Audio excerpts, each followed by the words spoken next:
పొడుసుకాలం పోయి నడికాలం వచ్చింది. నడికాలం ఆదిశక్తి అడవులో ఉండిపోయింది. ఆదిశక్తి ఆకలిస్తా ఉంది. అడవులు ఏం దొరుకుతాయి బాబు? ఆకులు అమలు దొరుకుతాయండి. ఆకులు అలవాటు తింటే కడుపు నిండుతుందా? నిండదండి. మహాతల్లికి ఇప్పటికి ఆకలిస్తా ఉందో కలియుగం పుడుతుందని తెలిసి కలియుగానికి ముందటండి రామ వృక్షము చెట్టు పుట్టిందట. రామ వృక్షం చెట్టుని రామ పండు పుట్టిందట. ఈ పండు యాప్పలి పండు మాదిరిగా ఉన్నదట.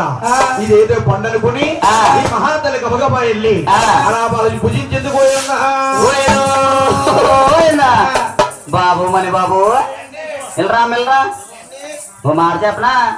మీ అమ్మ కడతా నువ్వు తినేస్తా విడియా అంటే బట్టి వాడు రావాలమ్మా. నేను తింటే మా అమ్మ తిన్నట్టండి. నువ్వు తింటే మా అమ్మ తిన్నట్టండి. ఓ పని చేస్తావేంటి? ఏంటండి? రేపు పొద్దున్న కిరాయి వాసుకిరాయి మీ అమ్మకి ఇచ్చి. అయ్యి బాబు అంత పని చేయకండి. పొద్దున మా ఎవరు పోకర కట్టాలి. బోకర కదా 200 మకమా డోకరా 3200 బాబు. మరి 200 ఎందుకు? పొదుపు మా 5 పొదుపు కాల్చి తినేస్తున్నట్టు. బాబోయ్ కట్ల పోతున్నామేమో అందుకే. ఎప్పుడైతే కామరక్షం పొడి పూజించిందో ఆదిశక్తి కామాలు పుట్టుకొస్తున్నాయట. ఎలాగొన్నదా? కామమో కామమా కామమా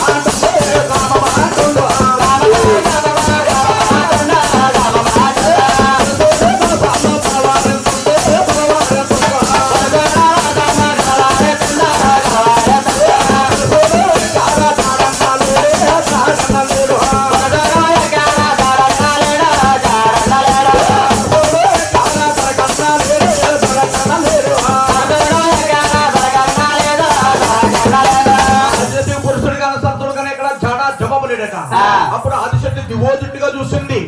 అరే నేను సృష్టించిన కుమారులు 3 ఉన్నారు. ఆ 3 దగ్గరికి వెళ్ళినట్టయితే నా కామ తప్ప తీరుస్తారని అలాగని పెద్దవాడు బ్రహ్మదేవుడు దగ్గరికి వెళ్తుంది. ఎలాగా?